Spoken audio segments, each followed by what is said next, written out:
नमस्कार, मी पंजाब डक. आज आहे 26 एप्रिल 2026.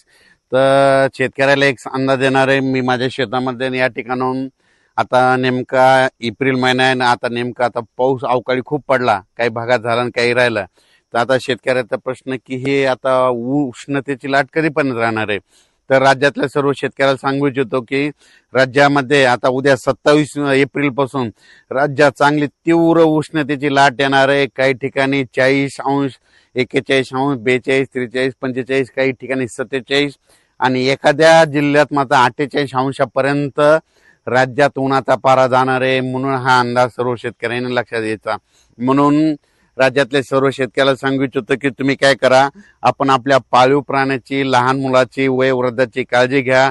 त्यांना उन्हामध्ये फिरू देऊ नका. म्हणून हा अंदाज सर्व शेतकऱ्यांनी लक्षात घ्यायचा.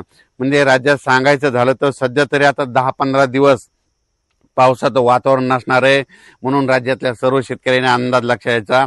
तीव्र उष्णतेची लाट पूर्व विदर्भ, पश्चिम विदर्भ, दक्षिण महाराष्ट्र, उत्तर महाराष्ट्र, कोकणपट्टी, खानदेश या सगळीकडं चांगली उष्णतेची लाट राहणार आहे. म्हणून हा अंदाज लक्षात घ्यायचा. कोकणपट्टीमध्ये देखील 38, 39, 40° तापमान जाणार आहे. म्हणून कोकणपट्टीतल्या शेतकऱ्यांनी हा अंदाज लक्षात घ्यायचा. उत्तर महाराष्ट्रामध्ये काही ठिकाणी 44, 45°, 46% जाणार आहे. म्हणून उत्तर महाराष्ट्रातल्या नाशिक जिल्हा, नंदुरबार जिल्हा, धुळे जिल्हा, जळगाव जिल्हा त्या शेतकऱ्यांनी हा अंदाज लक्षात घ्यायचा. कारण की तिकडे देखील 45-46° पारा जाणार आहे. म्हणून हे देखील अंदाज लक्षात घ्यायचा.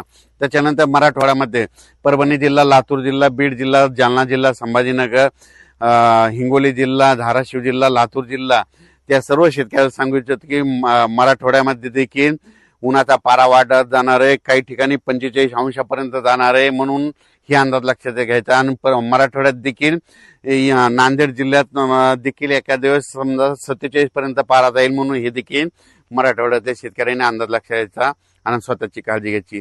त्याच्यानंतर पूर्व विदर्भ आणि पश्चिम विदर्भ 6-5 11 जिल्ह्यामध्ये वर्धा जिल्हा, नागपूर, भंडारा, गोंदिया, चंद्रपूर, यवतमाळ, त्याच्यानंतर अमरावती, अकोला, बुलढाणा, वाशिम त्या सर्व यवतमाळ जिल्हा त्या सर्व शेतकऱ्याला सांगू इच्छितो की तुमच्या पूर्व आणि पश्चिम विदर्भात देखील चांगला उन्हाचा पारा वाढत जाणार आहे.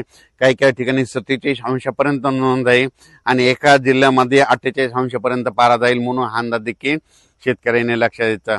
सगळीकडे मात्र 40° तर 44°C मात्र सगळीकडे तापमान राहणार आहे. म्हणून हे लक्षात घ्यायचं. आता सर्व शेतकऱ्याला सांगू इच्छितो की आता उद्यापासून हवामान कोरडं राहणार आहे. मग आता परत पाऊस कधी येणार आहे. तर राज्यातल्या सर्व शेतकऱ्याला सांगू इच्छितो की तुमच्या शेतीचे कामे करून ठेवा. आम्ही सगळे शेतीचे कामे व्यवस्थित करून ठेवली. कारण की मराठी सालाप्रमाणे सांगायचं झालं तर आता कंप्लीट 33 दिवस मिरग राहिला. म्हणजे मिरग निघायला मराठी सालाप्रमाणे 33 दिवस.